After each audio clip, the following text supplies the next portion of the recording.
any problem? Tapi dengan wajah yang sinis gitu guys.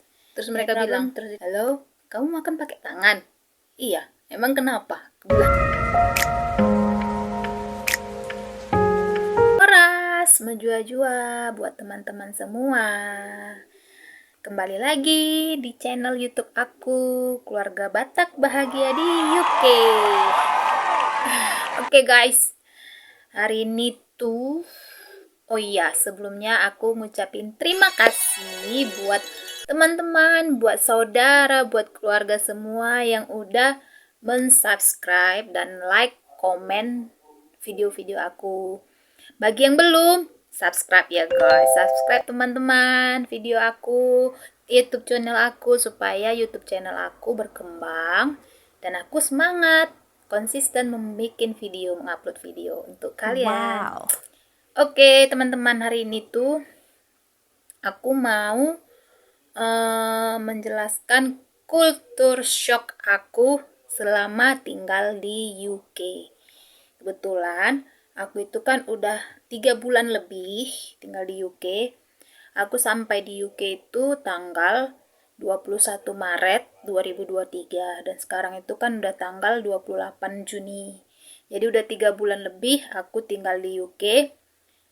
Dan sebelumnya ya, ini culture shock yang aku alami sendiri. Dan kalau misalnya ada yang bilang beda atau terlalu lebay atau terlalu apa dengan orang-orang yang lain, itu mereka yang merasakan kan. Setiap orang itu kan berbeda-beda yang dirasakan gitu ya kan guys. Jadi ini pengalaman pribadi aku selama aku tinggal di sini, tinggal di UK, tepatnya di kota Wolverhampton, tempat aku dan suami tinggal. Jadi setiap kota-kota itu di UK itu banyak kota teman-teman sebelumnya ya.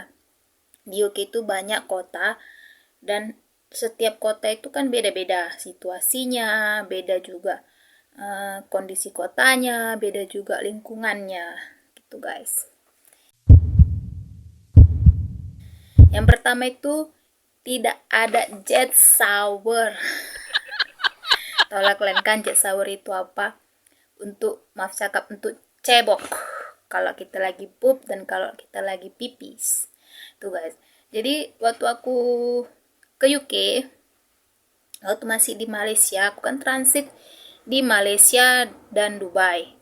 Jadi waktu di Malaysia itu, toilet di bandara itu masih ada jet shower yang kalau WC-nya WC jongkok gitu guys. Jadi masih ada jet shower di situ.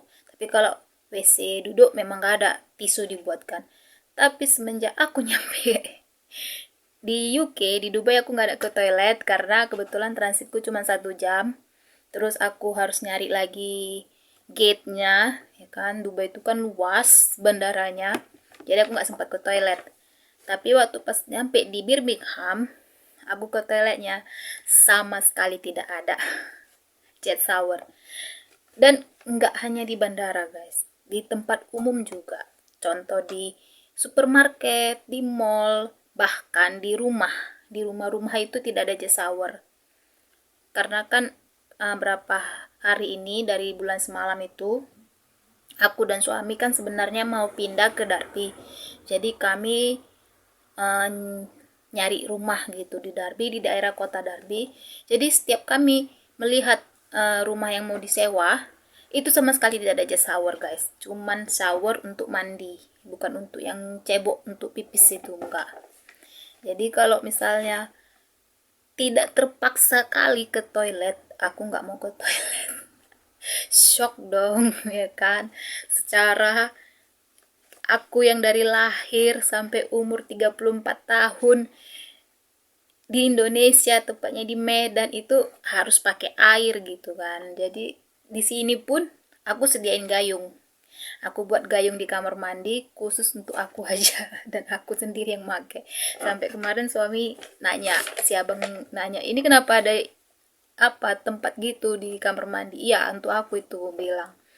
Aku gunain itu kalau untuk buang air besar atau untuk pipis gitu kan guys. Sama sekali nggak ada jet shower. Ya kalau nggak terpaksa kali, kalau nggak kebelet kali ya ditahan sampai di rumah baru dikeluarkan. gitu. Jadi kalaupun apa itu tisunya tisu kering bukan tisu basah. Jadi kadang aku kalau keluar sama si abang aku bawa tisu basah gitu guys. Terus yang kedua air minumnya.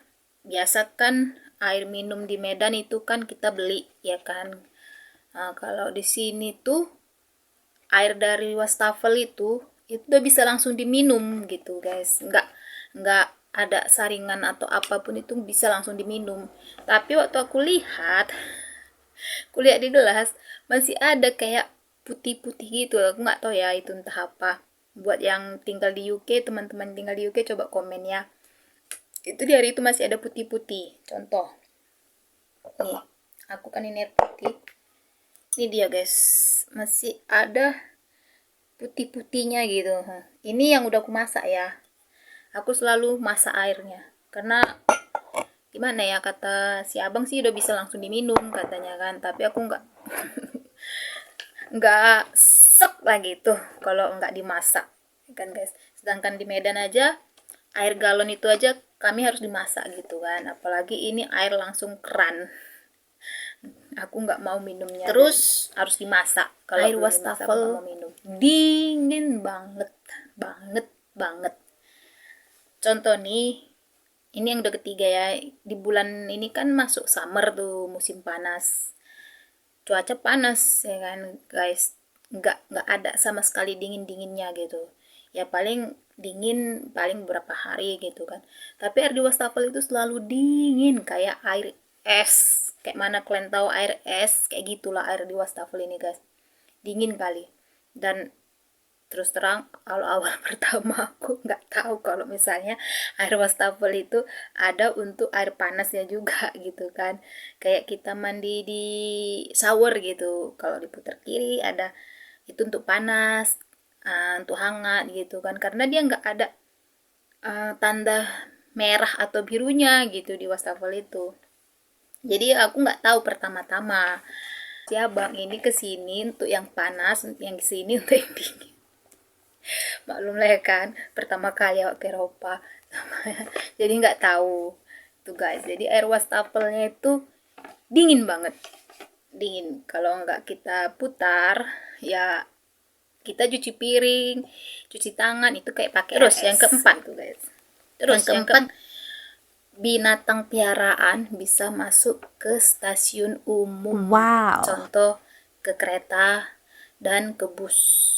Ini aku alami sendiri ya guys. Nanti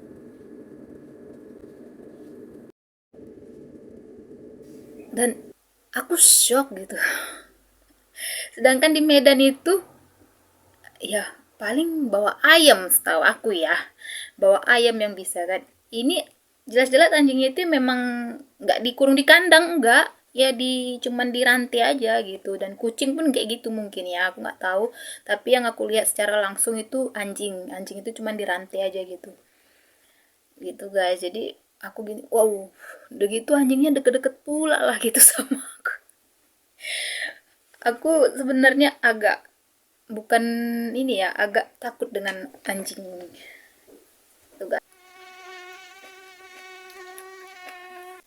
Cara makan di sini, orang itu jarang pakai sendok. Pakai sendok itu kalau makanan yang berkuah gitu kan, kayak suami kalau makan nasi yang nggak berkuah ya, nasi goreng atau nasi yang kering lah, itu pakai garpu ya kan, pakai sendok, pakai pisau untuk makan stick gitu kan.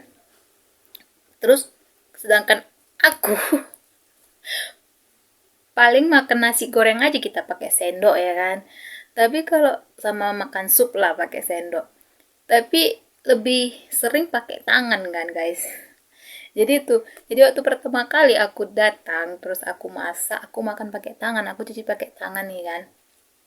Kalau si abang kan udah terbiasa melihat aku makan pakai tangan kan, karena dia udah ke Indonesia juga kan, udah nengok cara makan kami gimana gitu ya kan.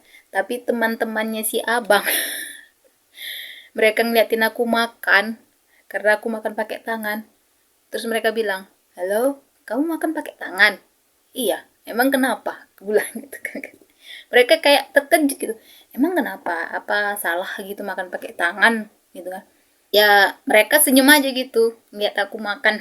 Nah, aneh. Dan aku kan yang keenam itu keramah tamahan. Keramah tamahan khususnya yang di kota yang tempat aku tinggal ya. Kalau di kota lain aku nggak tahu orang-orangnya, karena kebetulan kalau di kota lain itu kan paling cuman kami untuk nengok rumah aja gitu kan guys. Jadi kalau yang di sini yang aku tinggal, keramah tamahannya untuk orang-orang yang berpapasan, mereka ramah, senyum gitu. Terus kalau kita ke transportasi umum gitu, kayak ke kereta, ya biasalah, yang mau turun duluan dikasih jalan, terus kalau yang mau naik kita nunggu gitu kan. Udah gitu, tapi keramah tamahan untuk penjaga toko yang minus di sini guys gitu. Karena kebetulan kebanyakan penjaga toko di sini tuh yang udah pada berumur gitu kan, yang udah bisa dibilang udah tua lah, udah lansia gitu. Mungkin usia mereka ada yang sekitar 45, 50, bahkan 55 gitu, sampai yang udah beruban-uban gitu guys. Bahkan kemarin aku pas ke toko mana gitu, lupa aku namanya, yang penjaga tokonya itu udah ini pakai kursi roda gitu guys. Jadi mereka istilahnya senyum kurang gitu ya kan. Kayak kemarin suamimu bayar pakai kartu nih kan, rupanya kartunya bermasalah gitu, nggak tahu entah apa bermasalahnya, nggak bisa terpaid gitu kan, nggak bisa terbayarkan pas mau dibayar. Terus aku bilang panggil aja petugasnya, aku bilang gitu kan, nggak, nanti mereka datang sendiri katanya gitu. Terus datanglah dia, terus bilang any problem, tapi dengan wajah yang sinis gitu guys. Any problem, terus ditengok dia di situ apanya kan, keterangannya, masalahnya apa, terus di scan-nya pakai kartu dia, dipencet-pencet tahap apalah, aku nggak tahu guys, pakai kode dia gitu, dibalikannya lagi. Oke, katanya gitu, udah gitu. Tapi mukanya itu sini sekali guys, kayak kita nggak bayar, kayak kita itu penjaga tokonya itu minim sekali ramah tamah, nggak kayak kita kan, kayak di Indomaret, selamat datang di Indomaret, silakan berbelanja gitu kan guys. Istilahnya petugas stannya aja pun kalau misalnya kita lagi perlu apa gitu kan, mereka ramah gitu kan. Apalagi kalau udah bule katanya yang nanya, oh langsung langsung ramah orang Indonesia ini gitu. Tapi kalau di sini tuh enggak gitu.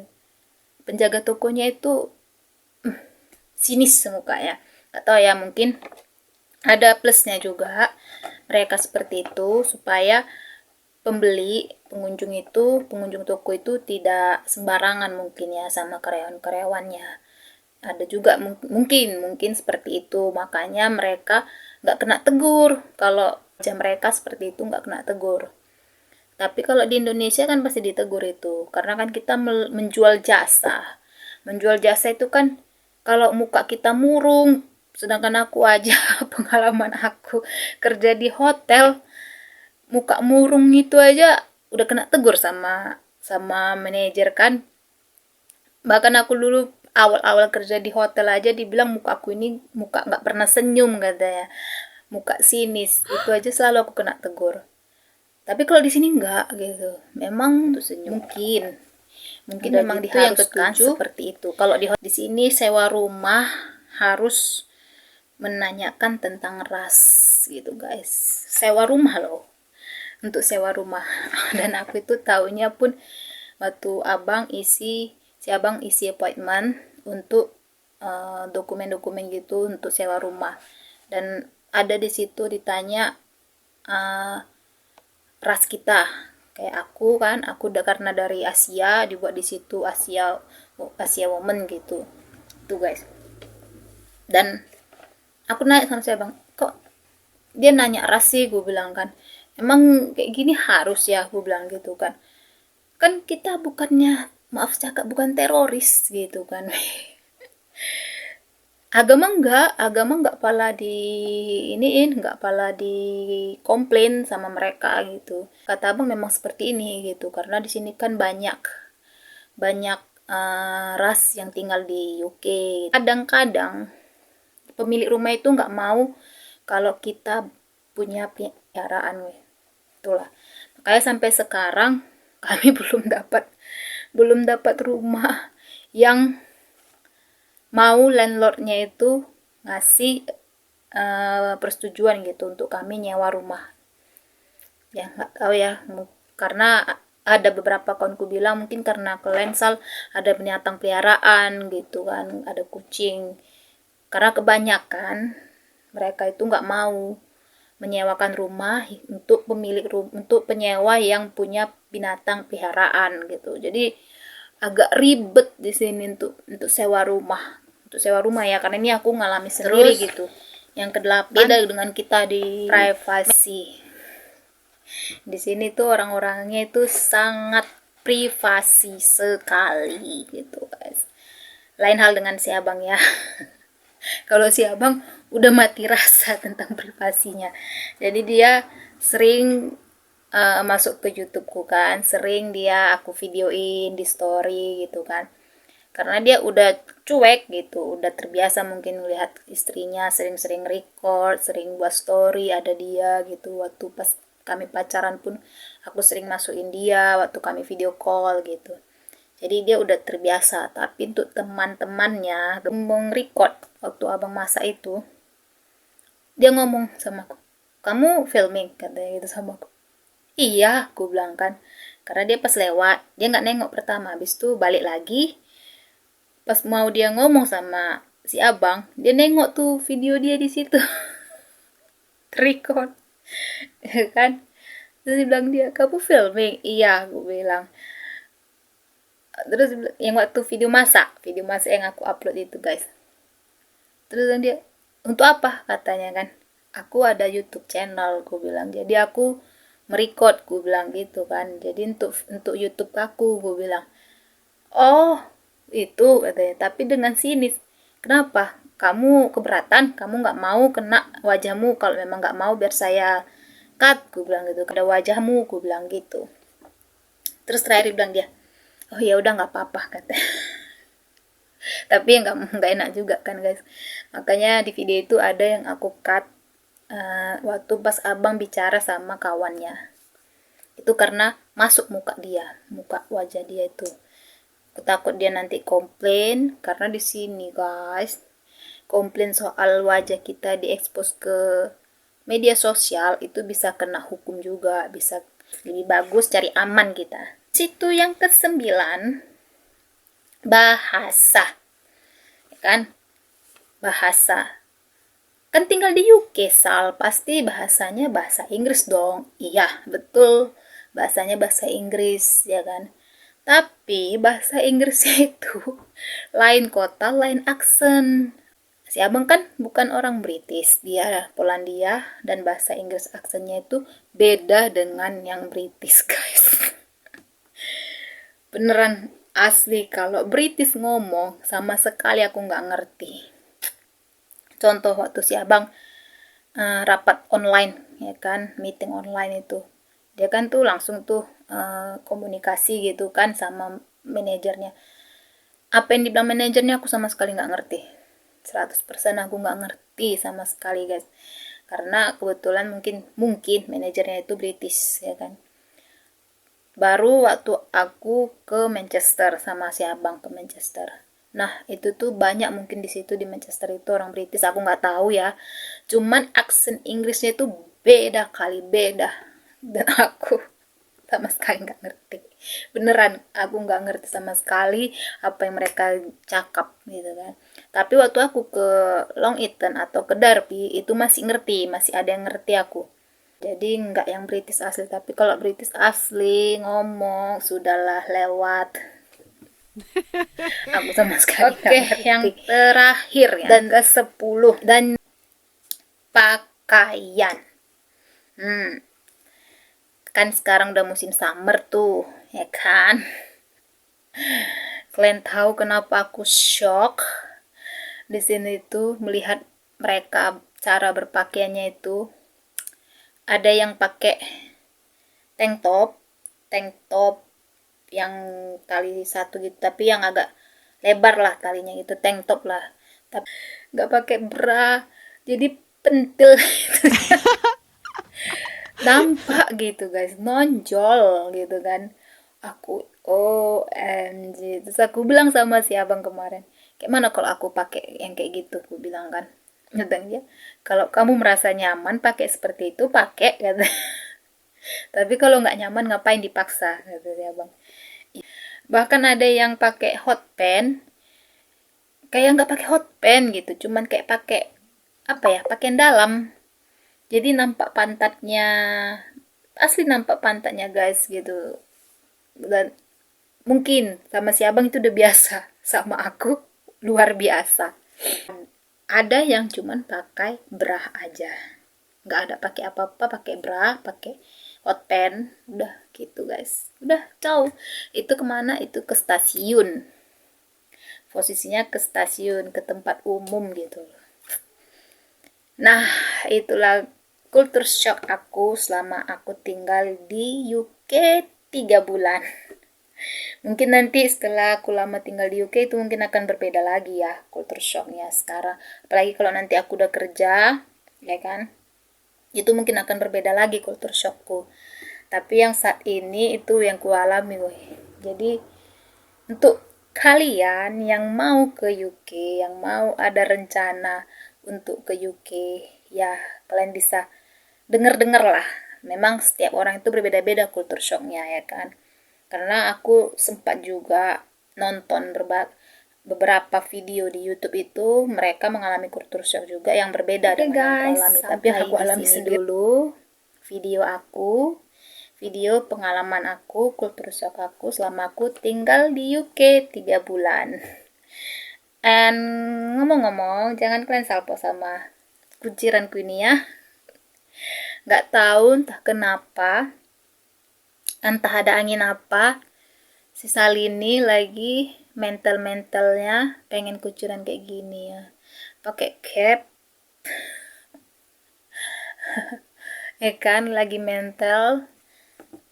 Buat yang sudah nonton, sudah like, sudah subscribe video aku, rajin-rajin kalian subscribe, kalian tonton ya guys, ya ya teman-teman, video-video aku. Kalau bisa kalian share ke media sosial kalian supaya makin banyak orang yang mengenal, yang melihat video aku. Terima kasih, God bless you, bye.